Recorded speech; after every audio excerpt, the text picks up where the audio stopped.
नमस्कार, मैं हूं शिवम गर्ग। आप देखना शुरू कर चुके हैं राष्ट्रीय महिला आयोग द्वारा आयोजित यह कार्यक्रम नवचेतना। और जैसा कि आप जानते हैं, नवचेतना में हम बात करते हैं महिलाओं से जुड़े मुद्दों के बारे में। हम आप तक पहुंचाते हैं वो जानकारी जो आप तक पहुंचनी बेहद ज़रूरी है। और यकीन मानिए, आज जिस विषय पर हम बात करेंगे वो विषय इन तमाम ज़रूरी विषयों में सबसे ज़्यादा ज़रूरी है। क्योंकि अक्सर हम बात करते हैं नाम के बारे में, हम अक्सर बात करते हैं काम के बारे में, मगर आज आज हम बात करेंगे पहचान के बारे में। आज हम बात करेंगे पहचान से भी परे अस्तित्व के बारे में, और अस्तित्व से भी कोसों दूर आज हम बात करेंगे मौत और ज़िंदगी के बीच की उस बारीक सी रेखा के बारे में जिस पर खड़े होकर कुछ लोग पूरी ज़िंदगी संघर्ष करते हैं। आज हम बात करेंगे एसिड अटैक्स और एसिड अटैक सर्वाइवर्स के बारे में। और आज इस कार्यक्रम में हमारे साथ मौजूद हैं प्रज्ञा प्रसून जी। स्वागत है मैम आपका इस कार्यक्रम में। Thank you Shivam, thank you मुझे यहाँ बुलाने के लिए। मैम, पहला सवाल मेरा आपसे ये रहेगा, आप प्रज्ञा प्रसून को किस तरह देखती हैं? प्रज्ञा प्रसून वो है जो जिसने कभी गिव अप नहीं किया लाइफ में। जी। प्रज्ञा प्रसून वो है जिसने no matter what happened in her life, उसने कभी उस हादसों को, उसके ज़िंदगी में जो हुआ है उसको अपनी ज़िंदगी की दिशा बदलने नहीं दिया। प्रज्ञा जी, पहली ही नज़र में एसिड अटैक सर्वाइवर्स में डिसेबिलिटीज़ दिख जाती हैं, मगर फिर भी क्यों लोग एसिड अटैक सर्वाइवर्स की डिसेबिलिटीज़ पर सवाल उठाते हैं?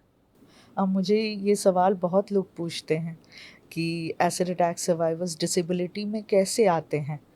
तो 2016 के RPWD एक्ट में एसिड अटैक सर्वाइवर्स को भी 21 डिसेबिलिटी में इंक्लूड किया गया है। और मैं तो ये बोलूँगी कि एसिड अटैक सर्वाइवर्स को मल्टीपल डिसेबिलिटी होती है। कितने सारे ज़्यादातर एसिड अटैक सर्वाइवर्स जिनके चेहरे पे तेज़ाब फेंका जाता है, उनके आँखों की रोशनी को असर पड़ता है। मेरी एक आँखों की रोशनी चली गई। कितने सारे ऐसे सर्वाइवर्स हैं जिनकी दोनों आँखों की रोशनी चली जाती है। तो वो सबसे बड़ा लॉस है अटैक के बाद। उसके बाद हियरिंग इम्पेयरमेंट होता है। आप एक कान से सुन नहीं सकते, एक कान से थोड़ा-सा सुन पाते हैं।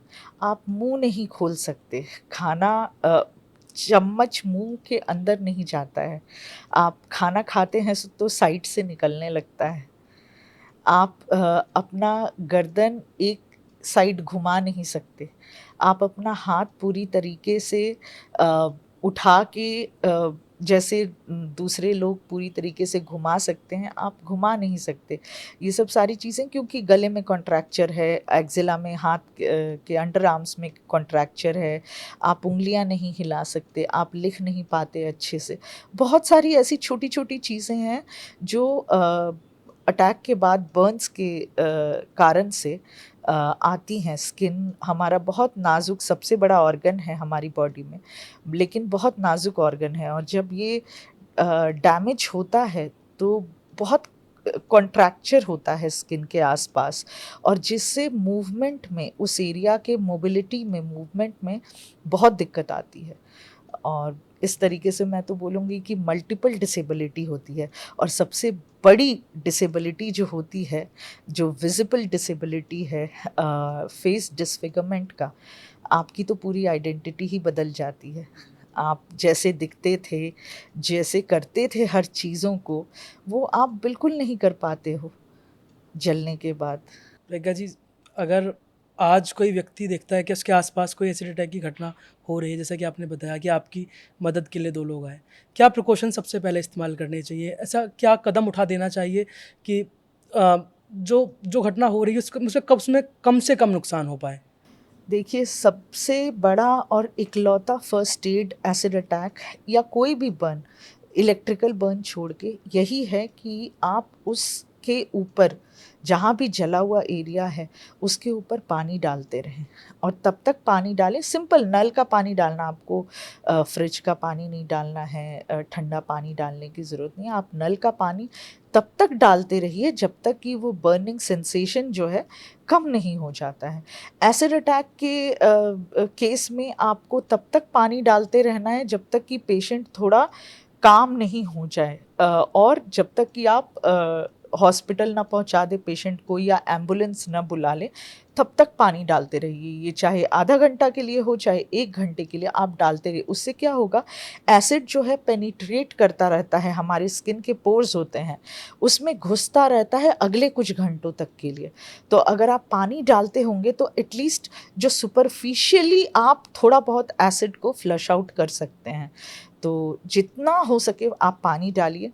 दूसरा कि कुछ और डालने की ज़रूरत नहीं है। कुछ ऑइंटमेंट या दूध बोलते हैं लोग, आटा बोलते हैं, क्लोज़अप बोलते हैं, पता नहीं क्या क्या टूथपेस्ट बोलते हैं, ये सब कुछ नहीं डाल। ये सब सिर्फ आपका ट्रीटमेंट हॉस्पिटल में डिले करेगा और कुछ नहीं, क्योंकि डॉक्टर को फिर वो पूरा एरिया क्लीन करना पड़ेगा जहाँ आपने टूथपेस्ट लगाया है या दूध लगाया है या ऑइंटमेंट लगाया है। आप सिर्फ पानी डालिए, हो सके तो मतलब जब एकदम बर्निंग सेंसेशन कम हो जाए तब उसको किसी बैंडेज से कवर कर दीजिए। नहीं, और जितना भी कांटेक्ट में, जो भी एसिड के कांटेक्ट में अगर कपड़े आए हैं, स्पेशली जो ज्वेलरीज आए हैं, अगर वो पेशेंट अगर पहनी हुई है या पहना हुआ है तो वो सबको तुरंत निकाल दें। क्योंकि क्या होता है, वो जो जैसे इयररिंग्स हुआ या चेन हुआ, वो सब स्किन के अंदर चिपक जाता है, चमड़ी में चिपक जाता है, और फिर हॉस्पिटल जा कर के डॉक्टर को उसको निकालने में बहुत प्रॉब्लम होगा, और पेशेंट के लिए वो बहुत दर्दनाक होता है। क्योंकि उसको फिर पानी डाल के जब वो निकालेंगे तो उसके साथ साथ चमड़ी भी निकलती रहती है, स्किन निकलती रहती है, तो बहुत पेनफुल होता है पेशेंट के लिए। तो जितना हो सके आप जो एसिड के कांटेक्ट में जितनी चीज़ें आई हैं उसको हटा दीजिए, और पेशेंट को पानी से बस नहलाते रहिए जितना ज़्यादा हो सके। तो रिकवरी के दौरान आपको मेडिकल हेल्प की ज़रूरत रही होगी, आपको लीगल हेल्प की ज़रूरत रही होगी। क्या साइकोलॉजिकल हेल्प की ज़रूरत पड़ती है रिकवरी के दौरान? देखिए, कोई भी एसिड अटैक सर्वाइवर, क्योंकि ये ऐसा हादसा है जो आपकी पूरी ज़िंदगी को बदल देता है, तो ज़्यादातर एसिड अटैक सर्वाइवर पीटीएसडी के पेशेंट होते हैं, पोस्ट ट्रॉमेटिक स्ट्रेस डिसऑर्डर। उनको समझ में नहीं आता कि वो कैसे रिकवर करें। और हमारे अ, ये क्या मैं बताऊं, ये मतलब अ, पिछले 18 साल से मैं कोशिश कर रही हूँ, और मेरा अतिजीवन शुरू करने का यही लक्ष्य था कि मैं एक ब्रिज बन सकूं, मैं एक वो रास्ता बन सकूं वो रिकवरी के लिए, इन सारे पेशेंट्स के लिए, कि मैं उनको एक रास्ता दिखा सकूं कि आपको ऐसा करना है, आप ऐसे निकल सकते हो बाहर। तो वो बस उनके लिए वो रास्ता मैं हमेशा बनना चाहती थी। क्योंकि मुझे मेरे समय में अ, ऐसी काउंसलिंग उस टाइम 18 साल पहले तो आप अगर काउंसलिंग की बात करें तो मतलब लोग बोलते थे ये पागल हो गई है इसीलिए ऐसा वो कर रही है, तो कुछ ऐसा नामो निशान नहीं था, और मुझे कभी ऐसी काउंसलिंग मिली नहीं, और शायद इसीलिए मुझे थोड़ा समय लगा। और वही मैं बोल रही हूँ कि मुझे सेल्फ हेल्प जो बुक्स होते थे मुझे काफ़ी हेल्प किए उसमें, कि अपने आप को हील करने में। और मुझे लगता है कि जब मैं दूसरी लड़कियों को जब मैं मदद करने लगी तो कहीं ना कहीं मेरा एक हिस्सा हील हो जाता था, मेरा एक हिस्सा खुश हो जाता था। जब अगर किसी को देखती हूँ कि वो जॉब कर रही है और वो कमा रही है, और वो अपने फैमिली को सपोर्ट कर रही है, तो मुझे लगता है मैंने कर लिया, मैंने वो अचीव कर लिया। मैं जानना चाहता हूँ आपसे, आप उन महिलाओं को क्या संदेश देंगी जो एसिड अटैक का शिकार हुई हैं, और साथ ही आपका संदेश समाज के लिए भी क्या रहेगा?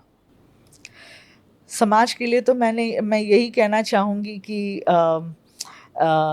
ऐसे अटैक्स किसी के भी साथ हो सकते हैं, कभी भी हो सकते हैं।